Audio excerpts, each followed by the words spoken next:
So good afternoon, and you're all very welcome to today's webinar. My name is Kathy Brooks, and I am the Alumni Relations Manager for the College of Science here at University College Dublin. So on behalf of the UCD School of Computer Science and the Alumni Relations team, we're delighted to welcome our alumni community and friends from around the world to listen to fellow alumni and UCD academics and guests as they share their expert knowledge and opinion on the hot topic of ransomware. So today's webinar will be roughly 45-50-minute conversation between our panelists, followed by a short Q&A session with questions from our audience. So we'll aim to wrap up by 2 p.m. and we'll share any websites and links mentioned during today's conversation in the chat channel below. So please feel free to submit your questions throughout the webinar using the Q&A function, and our moderator from the School of Computer Science today, Dr. Khac, will get to as many of them as he can. So today's topic, I think, is very timely, especially with the 1-year anniversary of the HSE ransomware attack just being last week, which resulted in months of disruption to the health service, and in addition to that, ended up costing in excess of €100 million. So the burning question is, how do you keep yourself and how do you keep your company safe from cyber attack? So on that note, it's my pleasure to hand you over to our moderator today, Dr. Khac, to kick off this lunchtime webinar. Many thanks, Kathy. Hello, everyone, and welcome to this alumni event. And my name is Khac from the UCD School of Computer Science. And today's event is about ransomware, the current and evolving threat landscape.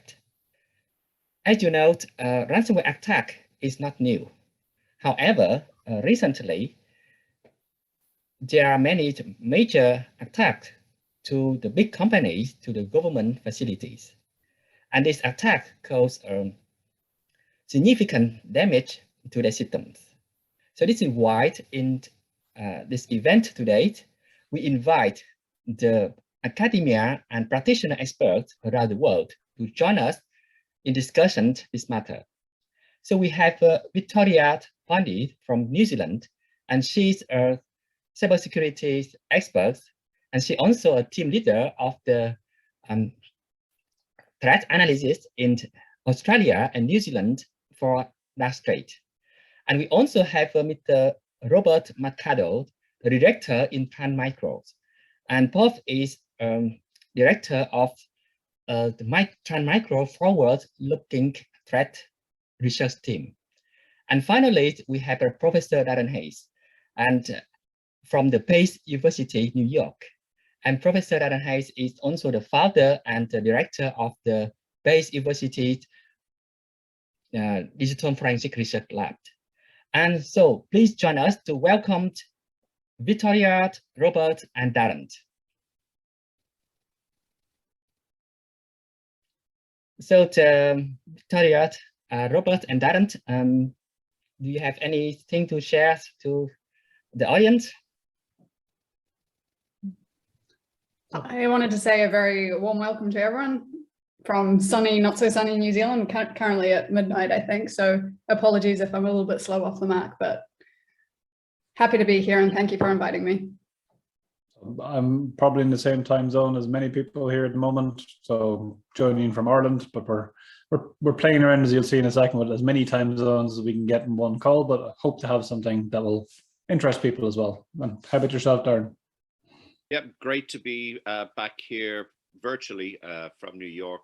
A little bit rainy here, but it's 8 in the morning, and I'm happy to be here speaking to everyone at my alma mater, UCD.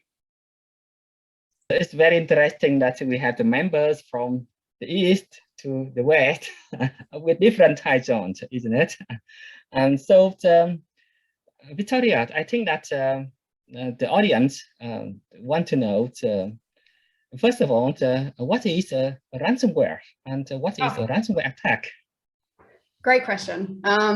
And quite difficult to encapsulate because it's such a large topic, I guess. But if I were to nail it down to its bare basics, I would say it's a malware that prevents or limits users or organizations from accessing their information.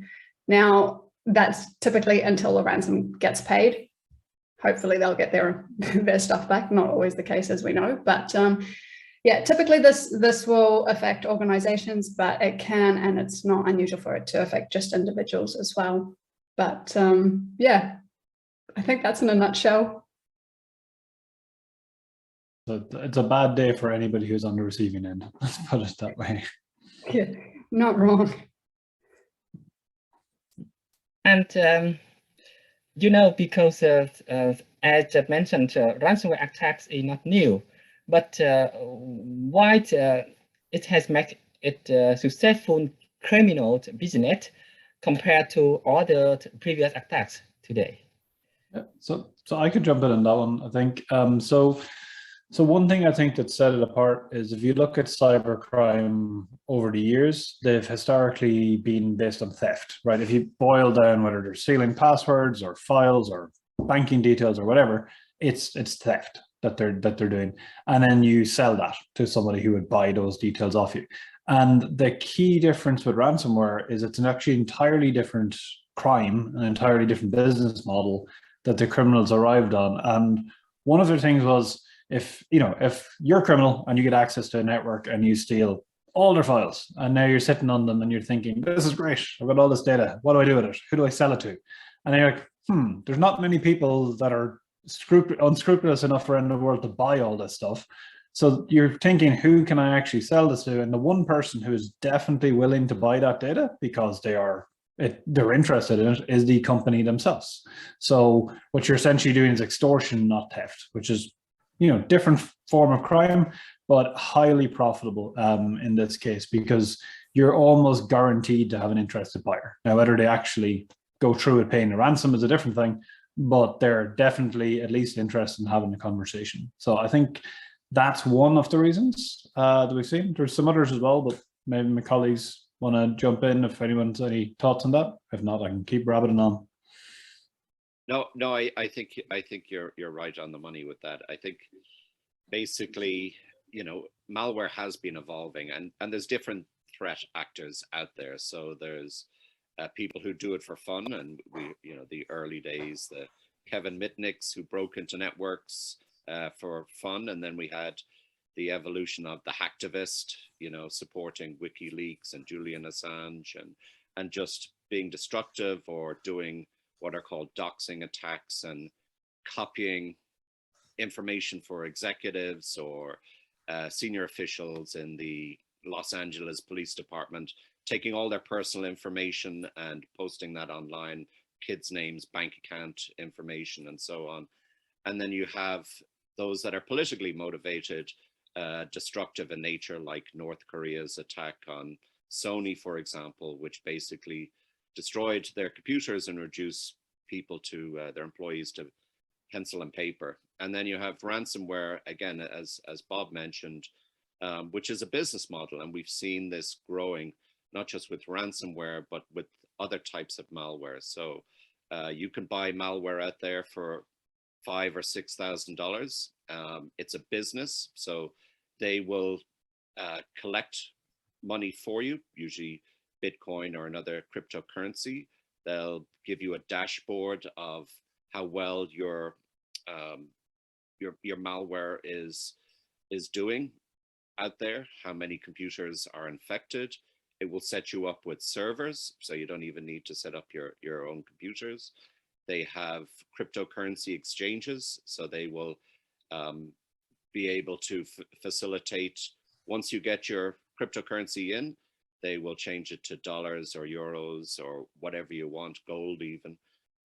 So they'll, it is a service. They have customer service for you. They have, and Bob knows a lot more about this on the ransomware side, but ransomware is a great way of making money when you're sanctioned. And so this is one of the reasons why it's big business for Russia, particularly now with sanctions, because you can make a lot of money with Bitcoin, and Bitcoin you can exchange for virtually any currency today. So it makes you question how effective many of these sanctions are going to be ultimately. Yeah, I also want to jump in on a couple of things that you guys highlighted as well as industry. So particular industry vectors where you take, you know, your ICS, your industrial control systems, which are relying on being up and functional.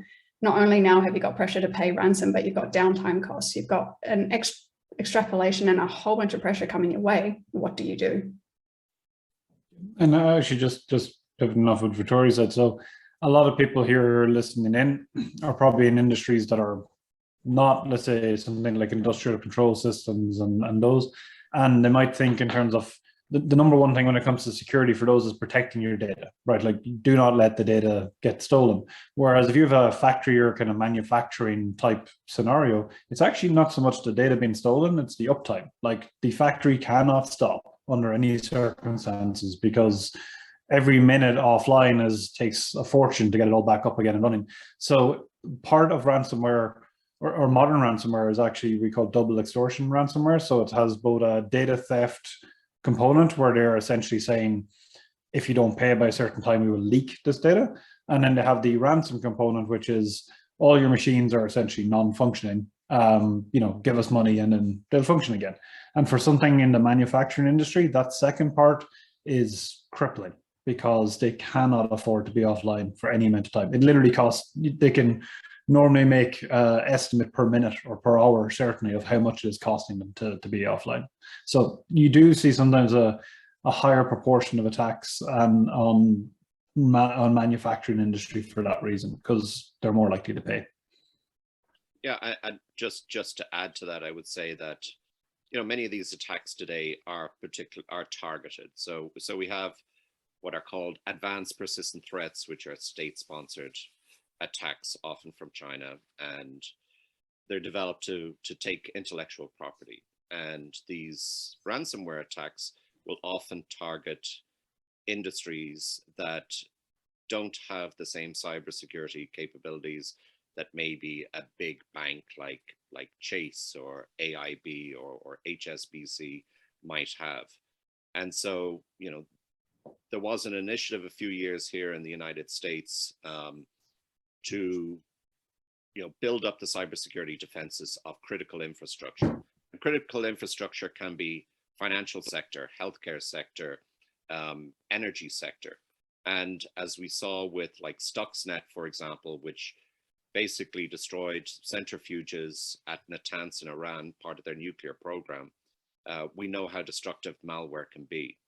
And so this has led a lot of hackers to understand that a lot of energy companies and critical infrastructure like healthcare, you know, they don't have the same kind of cybersecurity defenses or don't have the same kind of budget that corporations have. And so they have been a prime target for ransomware attacks.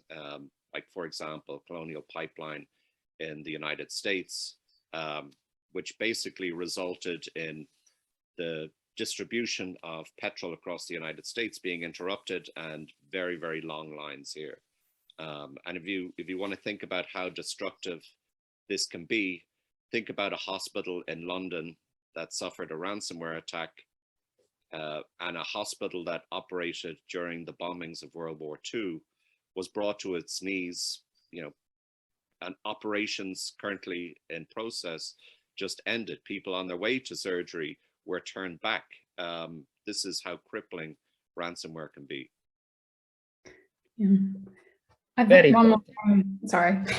Yeah, go ahead, Victoria. Yeah, I was just thinking one of the things about ransomware as well, it's so easy these days. You don't necessarily need to have the technical knowledge to do it. You can go in, it's a service, click a couple of buttons, and it's easy. And a lot of these people who engage in it, they may be looking at dollar signs. They don't actually realize the devastating damage it can have. And in the likes of like Colonial Pipeline, we saw massive ramifications. And I think that was probably from someone who wasn't really thinking about their actions so much. Yeah, that's good point. And just continue what Bob, Darren, and Victoria just mentioned. And you just said about how the ransomware evolved recently. And however, I just think about at the technical side, and not only the ransomware, but also the malware. How it's involved in recent year on the technical side. Are they more sophisticated or more difficult to detect, something like that? And I think that if Bob, you have some comments on that. Yeah, so I can jump in. So so when it comes to kind of malware, it's always a bit of a cat and mouse type scenario, right? So you've got on one side, you've got the criminals and the malware, and the other side, you have the security companies and to detect that, right? And at any given time, one will have slight edge over the other, and then the other one figures out a way around it, and back and forth we go forever, right? So actually a lot of what's happening with modern ransomware we see today is more like the targeted attacks Darren talked about, where it's a human with hands on keyboard moving around the victim's network until they finally deploy the actual ransomware. Whereas if you go back maybe 5 years ago, it was much more automated. It was ransomware gets in the network, there's code that would spread it around to as many machines as possible, and then after a certain time, it essentially detonates, right, and encrypts the network. And the reason for those evolutions from a technical point of view is because of the defenses. So what was happening was the ransomware would maybe get onto a network through somebody clicking a link, opening an attachment that shouldn't have all the normal things. But then as it was spreading out, the security companies had gotten quite good at recognizing kind of encryption events. So like there's some software on your machine that is suddenly trying to open every single file on the disk in a very short period of time and modify them all. That's not normal behavior. So they would flag it very quickly and block it. And as a result, the criminals had to think, well, we still want to make money. So how do we get around that? And one way around that would be a more hands-on keyboard type approach where you say, well, the security software is the thing that's actually stopping us making money here. How about we initially gain access, then we compromise the network as much as we can and actually disable the security software, like essentially get administration rights in the entire network, like as if we were the IT admin. And of course, the IT admin should be able to disable the security software. So you do that and then you deploy. So there's a lot of the technical innovations come from the need to get around the latest and greatest defenses. And then, of course, the bad guys evolve around that. And then what happens is the latest and greatest defenses catch up with that, and on we go. Yeah, I would just add to that with traditional sophisticated malware, it is very different because, you know, working on incident response, basically companies are told maybe by the FBI, maybe by GHCQ or some other entity, hey, you've been hacked, and they didn't even know they were hacked. They don't know when they were hacked. They generally don't know how many computers in an organization, especially like a large company, how many computers have been infected, and they are not quite sure how to tell the regulator who's been impacted. That's generally what happens with like what are called advanced persistent threats. You don't know the scope of this, and you don't know when you were hit, and that makes it very difficult to make your disclosures to a regulator, like under GDPR, for example, the General Data Protection Regulation. With ransomware, it's instant. You know you've been hit, and it's every computer. And so that's you know, just to build on what Bob was saying, that's kind of that big difference there. And also it has unintended consequences. So, you know, malware has been targeted against Ukraine for many, many years. We had like Black Energy, which took down power to, I think, 700,000 people. And other countries and other electrical systems, power grids, were also impacted with that malware, you know. And so that is kind of what happens when, you know, Bob was talking about targeted and untargeted malware. Ransomware is very targeted. There's a conscientious decision, I believe, to target specific companies who can pay a lot of money. Oh, well, just Darren just mentioned make me a little bit worried because I don't know that if my PC is already attacked by some malware, because you just mentioned that we don't know. And I think that it's not only me, but the audience want to see that And where do you think that the ransomware will evolve to next? Any takers first? Yeah, go for it. Okay. So I'll jump on. So I think that one of the things that's kind of happening on the ransomware side is that modern ransomware is what we call double extortion ransomware, because there's two crimes in one, right? One is the encrypt all the machines, and hopefully you pay to get that unencrypted from a criminal point of view. And the second one is to gather up as much of your data from the network, essentially exfiltrate it, so take it off your network to some server somewhere, and have a second way to extort you, which is kind of saying, okay, well, if you don't pay the ransomware, we're going to leak all your data as well. And then you have a GDPR issue or whatever the case may be, right? And they sometimes complement those with what we would call triple extortion or quadruple extortion. And I know that sounds like marketing bingo terms, but triple extortion is generally denial of service attack on top, which is just getting hundreds of thousands of machines to hit your network with so much traffic that you can't do anything, which on top of the ransomware incident is going to make it very hard for you to negotiate. And quadruple then is actually very nasty in that it's not just extorting you, saying we will release your data. It's going through your data, finding every email address for like a customer you have and contacting them and saying, hey, by the way, this company got hacked and we're going to release all your data unless you get onto their CEO and get them to pay, and here's the contact details for the CEO, at which point, as a board, you're in serious trouble. So where those are evolving is, I think we're seeing some groups move and add in that third and fourth component. Others are experimenting with removing the encryption part completely, because actually the main thing to get people to pay is sometimes the data leakage, depending on the jurisdiction, right? Like Europe with GDPR and so on. So there's a lot of interesting stuff happening on the business models of that kind of what we call big game hunting ransomware as well at the moment. So that's some of the others come into. I have to say though, you've got to admire the ingenuity of these people. If only they used their powers for good, I think we'd be in a much more exciting and safer world. But I think as a lot of industries I'm seeing in my vector anyway, is people trying to move to the cloud, get the zero trust. And I don't know how that's going to evolve, but it's obviously got to be a consideration going forward. Yeah, and I would say that changes in industry have made this problem more challenging, again, unintended consequences. Here in the United States, for example, energy companies, particularly like on the electrical grid side, these utility companies have all pooled their IT resources together, which have become more centralized.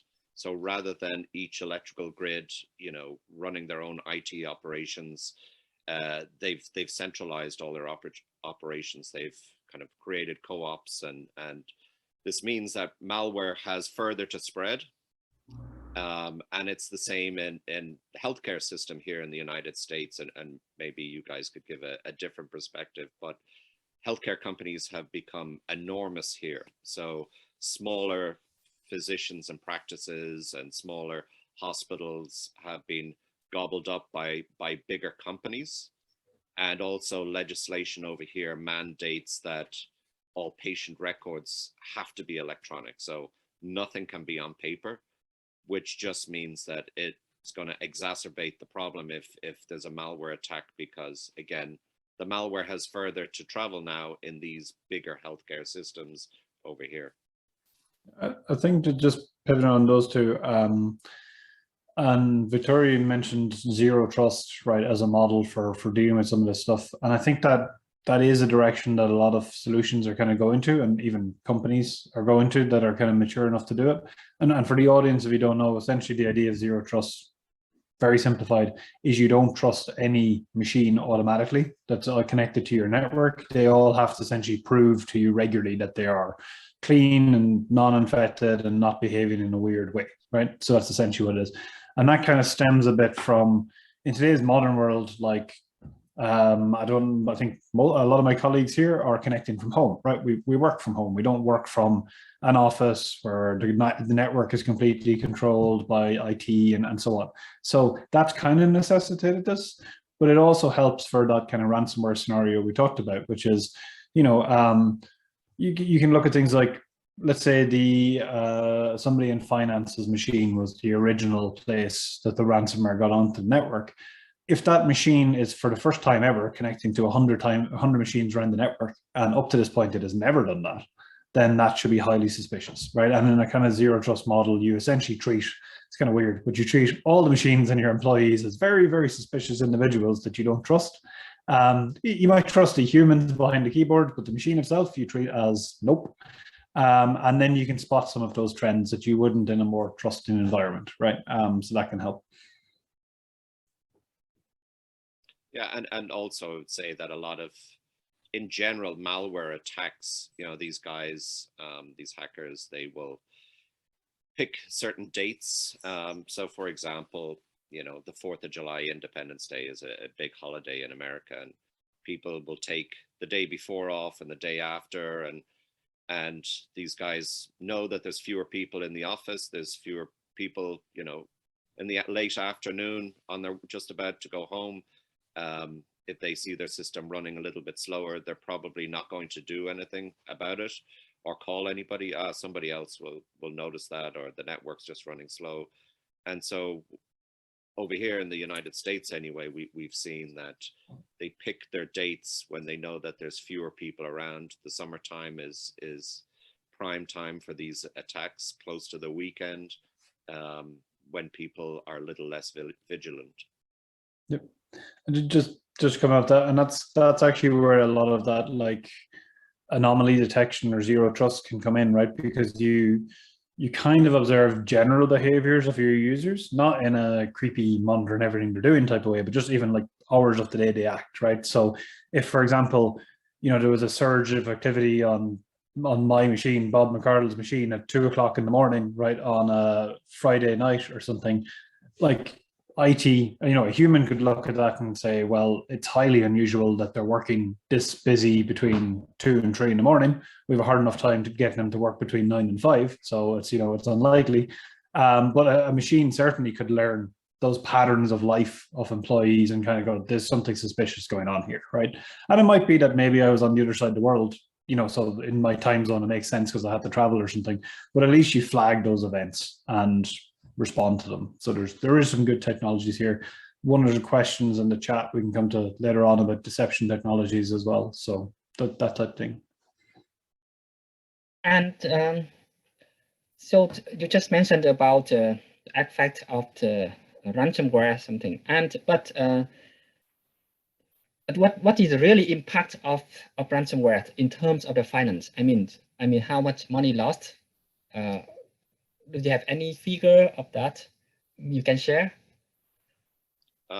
Just one example is, you know, NotPetya, which impacted Merck, and I think the ransom was $300 per computer, and ultimately it cost Merck a lot more money because it delayed research and development of drugs. It delayed their distribution channels.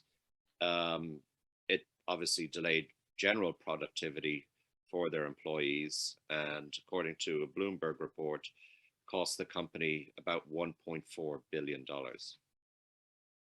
Yeah, I might jump on there. I mean, it is always really complicated to find that final figure, but what price do you then put on your brand and your reputation? That takes the huge hit as well. Yep.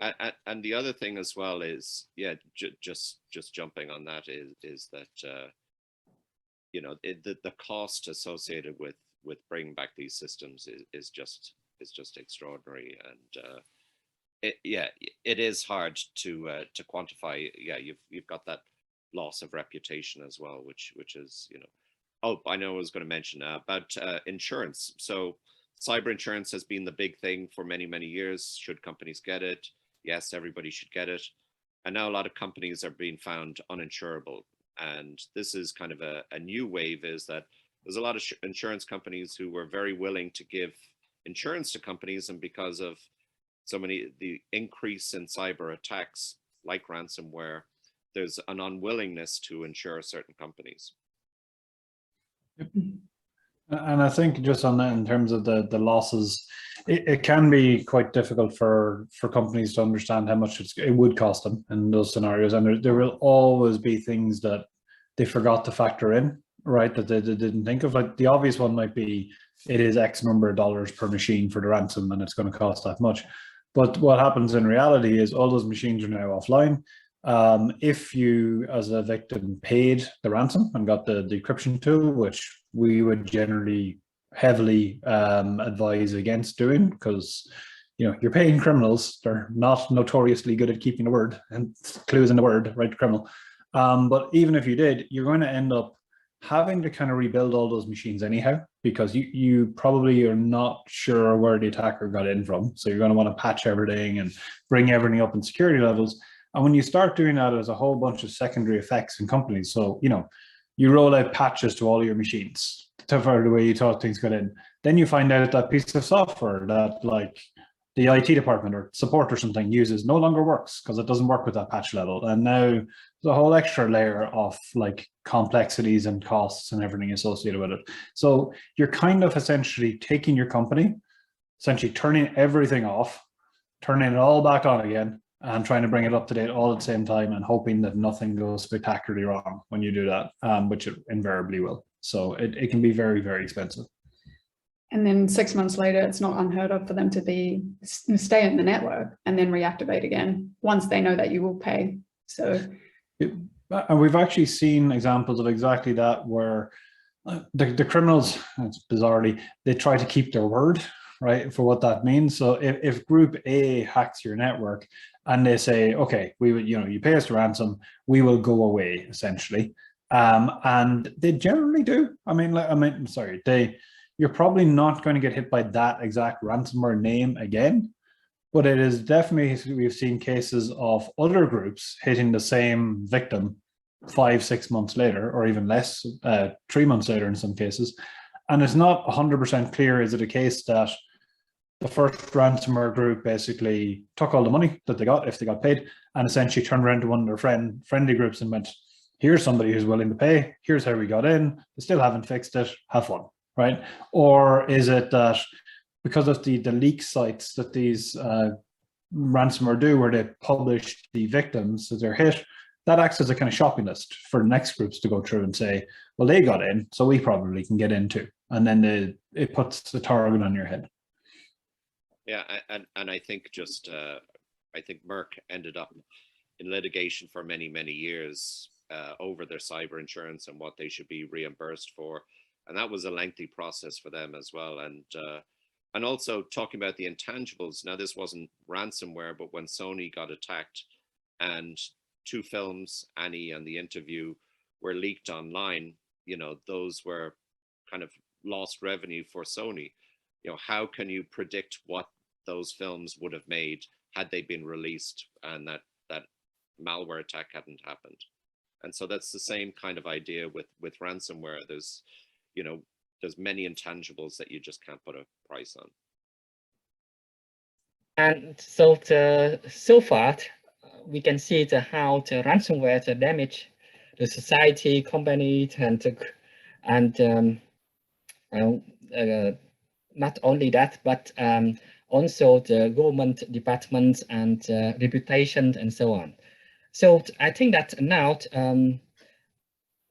what suggestions do you have to mitigate the risk of the ransomware risk, or we can say how people best defend against the ransomware?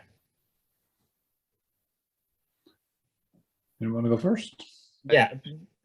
I would just say that, first of all, don't pay the ransom until you understand that there may be a solution out there. So there is a website, which is No More Ransom, which is a collaboration of law enforcement from the US, from Europe, maybe other countries too, where they provide solutions to organizations. There's always the question that companies, organizations ask, do we involve law enforcement or do we not?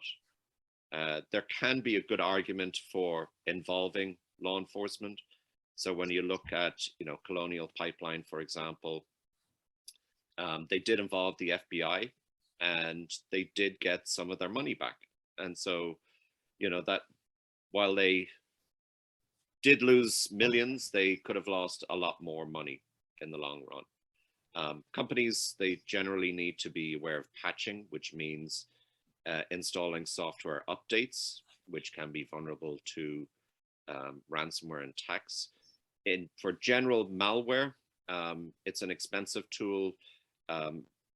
Endpoint detection and response, you know, can cost you over $1 million for your company, but can give you a lot of logging capabilities. Backups can really be helpful.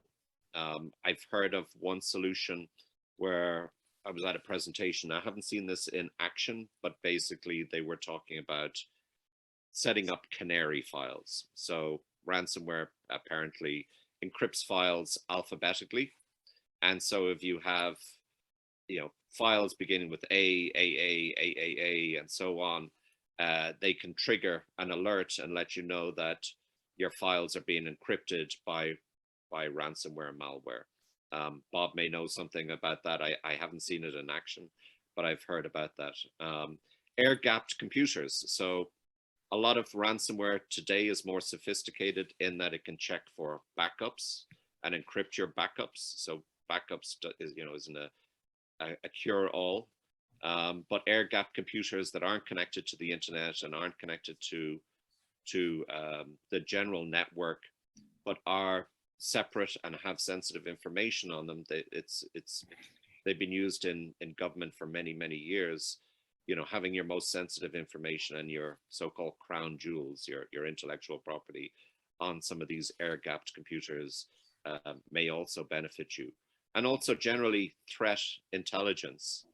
So there's many organizations. There's an organization that's run by the United States Secret Service, which do a lot more than protect the president. In the US, they are foremost responsible for payment card fraud and have a close association with the banking industry and protecting the US dollar and credit card payments.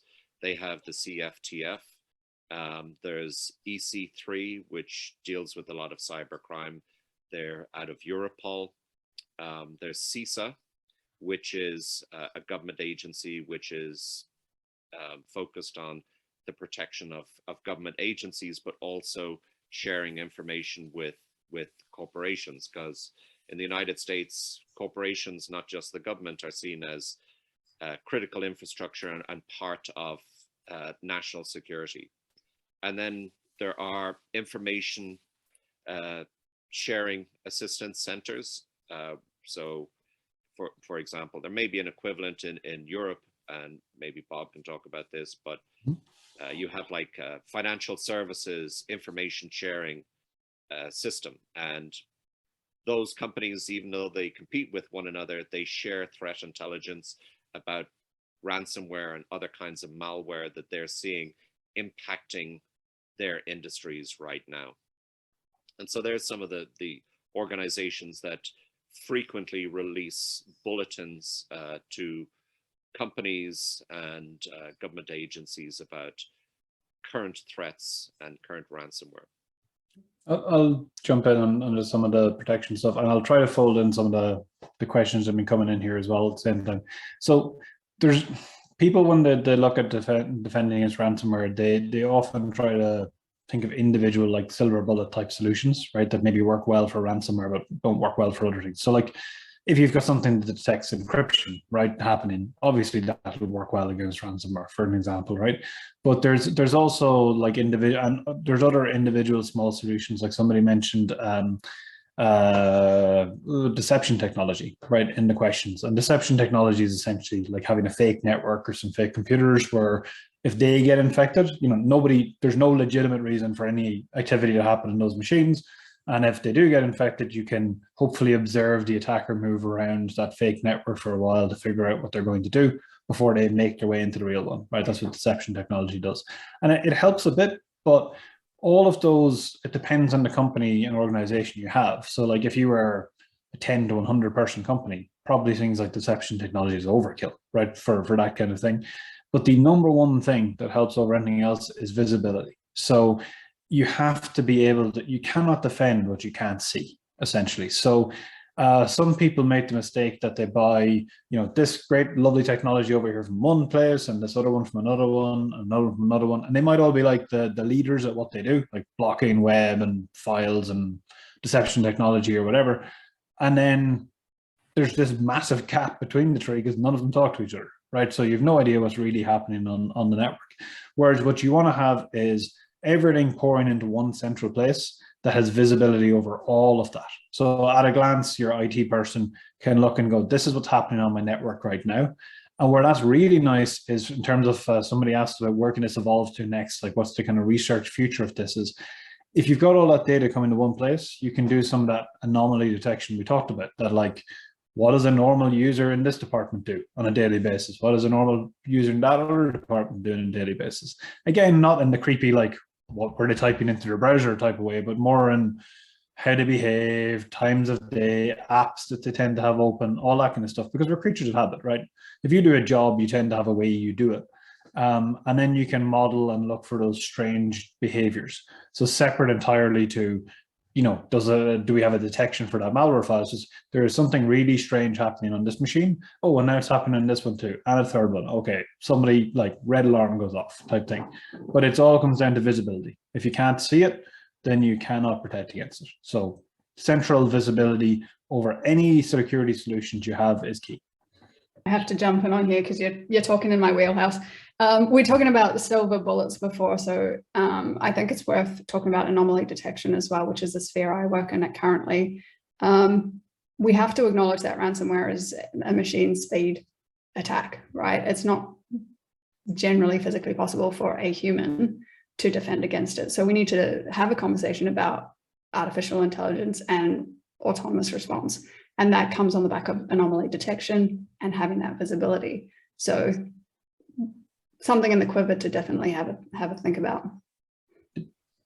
Yeah, and just to add on to, you know, that point as well about visibility is that a lot of companies don't have visibility on where their information is. I can tell you that, you know, law enforcement agencies, for example, that I've worked with, they've made requests to big tech companies, and these big tech companies can't tell you specifically what computers their information is on.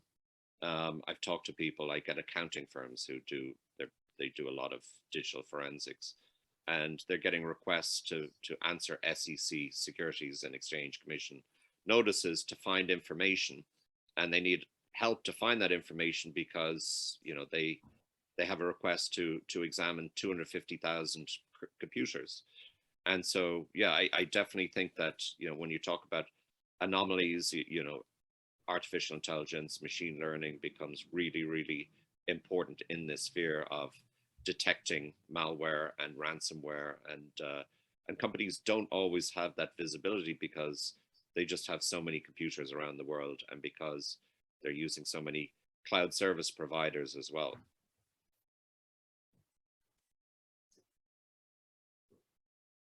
And I think that it's very interesting.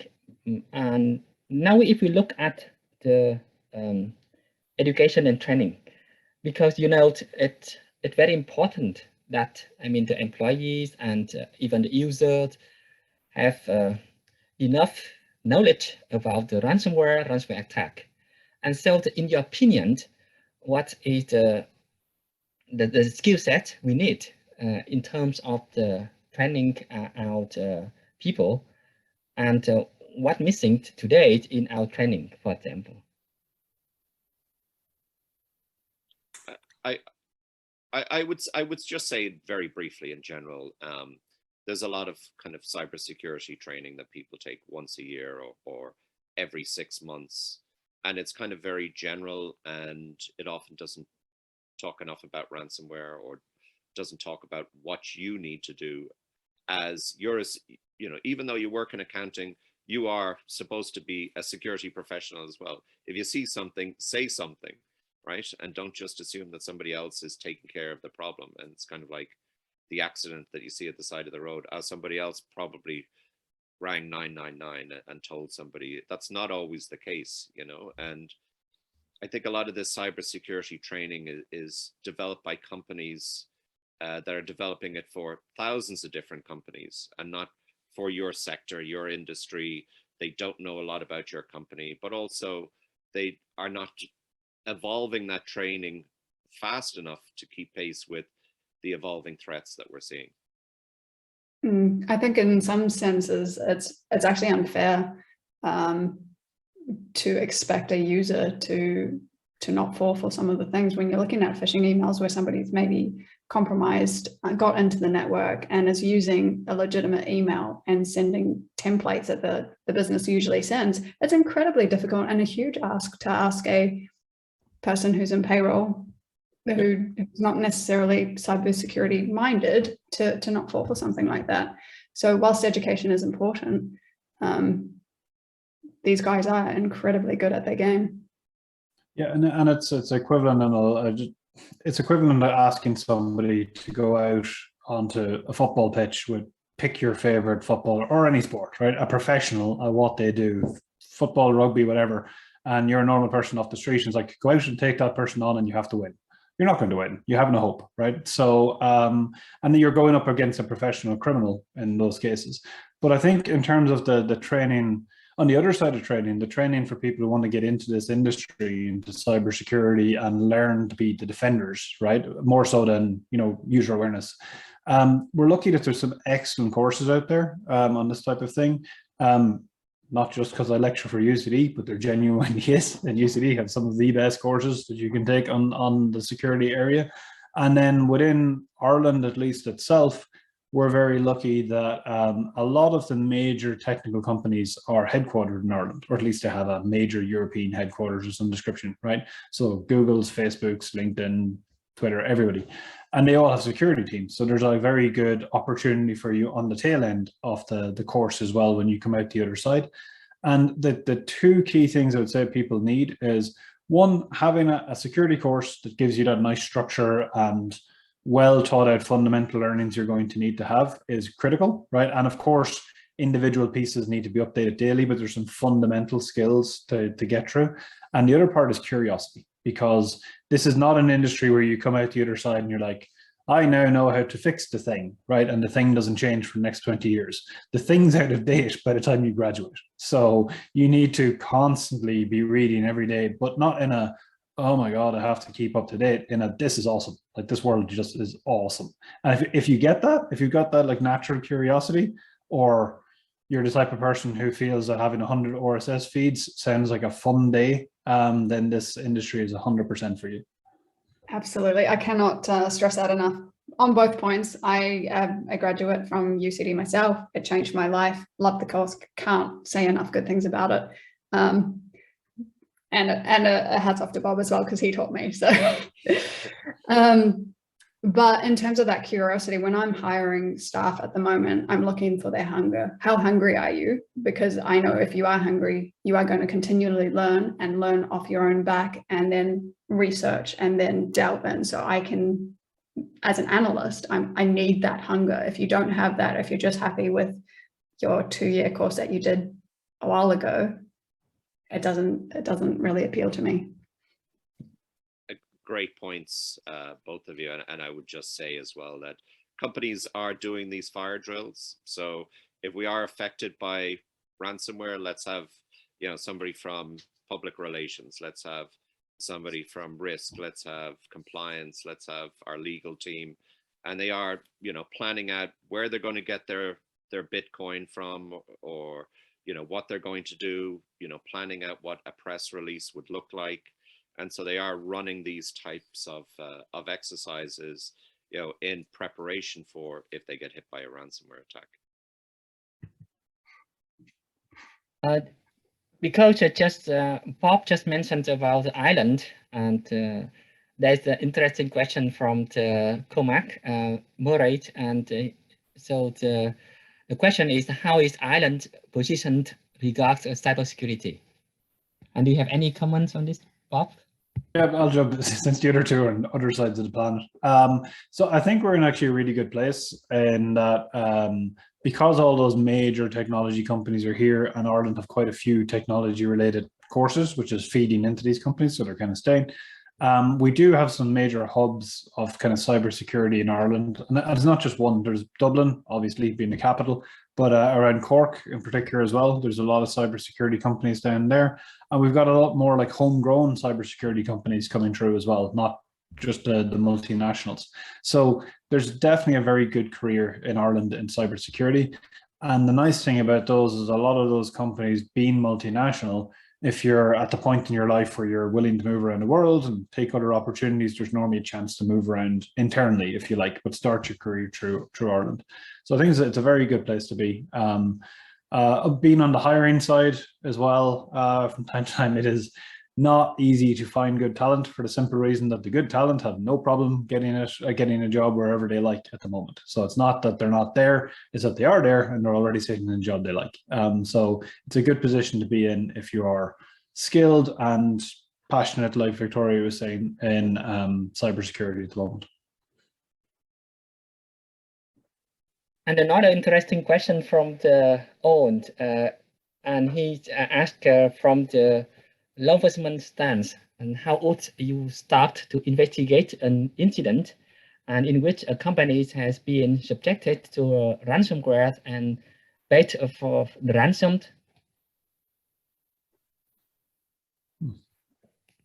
From a law enforcement point of view, you want to start off? Yeah, from the law enforcement point of view, and or just investigator point of view, then what do you think?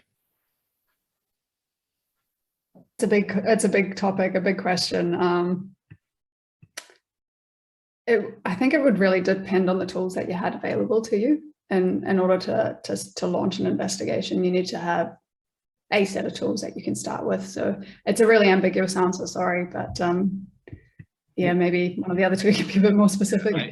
I would just say, well, I'm not in law enforcement, but I do a bit of work with it. But over here, the message is don't pay the ransom, because if people keep paying the ransom, you're just going to get hit. And even if you pay the ransom, you may get hit again by the same entity or a different entity who knows that you're willing to pay.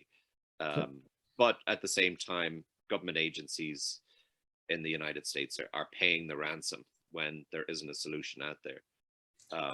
If you do involve law enforcement from a US perspective, there's a chance that they may have a solution. And we saw the benefits, and I mentioned that of Colonial Pipeline. But I think it's also important to think about computers or backups that maybe haven't been used in a while. So from an incident response perspective, that's the kind of perspective I can give you. Sometimes you try to find somebody's computer that, for somebody that's been on maternity leave or has been on long-term disability leave, because they may have a computer that has not been impacted. It helps sometimes with backing up some data. It can help with identifying where the malware is, so you can take an infected system and do a comparison with an uninfected system.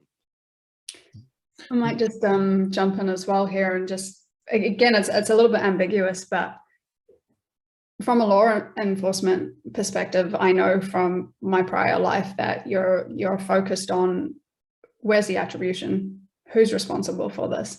And in the cybersecurity industry, that becomes really, really difficult because there's so many ways to obfuscate that, right? So that's where your intel comes in handy. How has this piece of malware behaved? Have we seen this behavior before? Is there a rule? Is there a signature that's out there that I can start attributing to? And then look at the greater collective. But attribution is incredibly difficult. And I'll just add to that a lot of people, when it comes to, it's actually something that people underreport. Cybercrime is crazily underreported. For a simple example, how many people listening right now have had a pop-up, let's say, sometime in the last 3 months in your machine that said your machine is infected with such and such from your antivirus?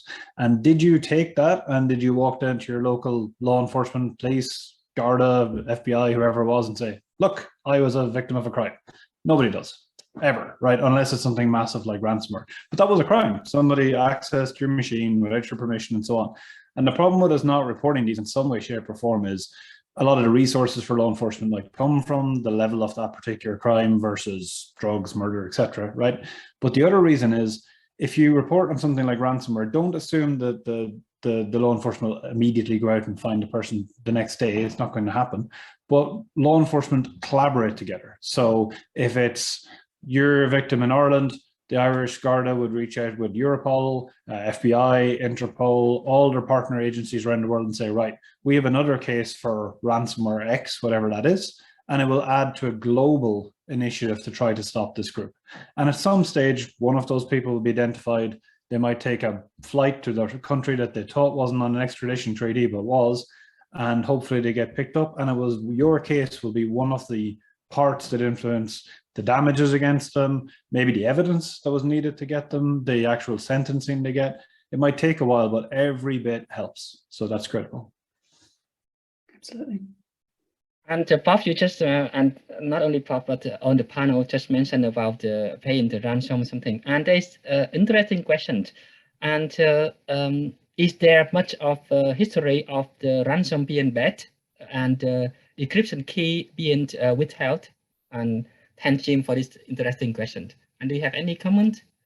So I think we're tight in time. It's a longer discussion, but as a quick one is, generally speaking, if a criminal comes to you and says, please take my word that if you pay me 6 figures or 7 figures that we promise to help you get back on your feet, even though we were technically the people that have you in this position in the first place, I would not be in a big hurry to help finance them, because if you pay them, you're not just getting your company back, you are allowing them victimize at least 9 more, because it's about 1 in 8 times they get paid, some of these groups.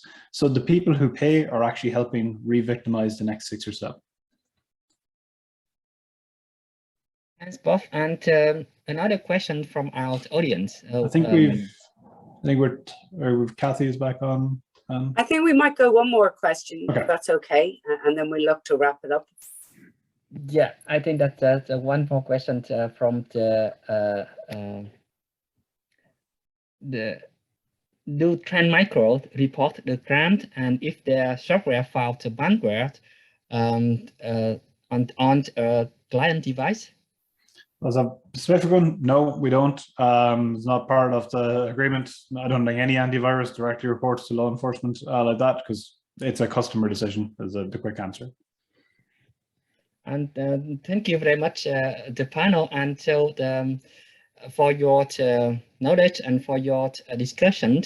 And I'm sorry that we could not handle all of the questions. There's still too many, but we tried our best to maybe uplight answer to our audience. And please feel free to contact us if you have any further questions.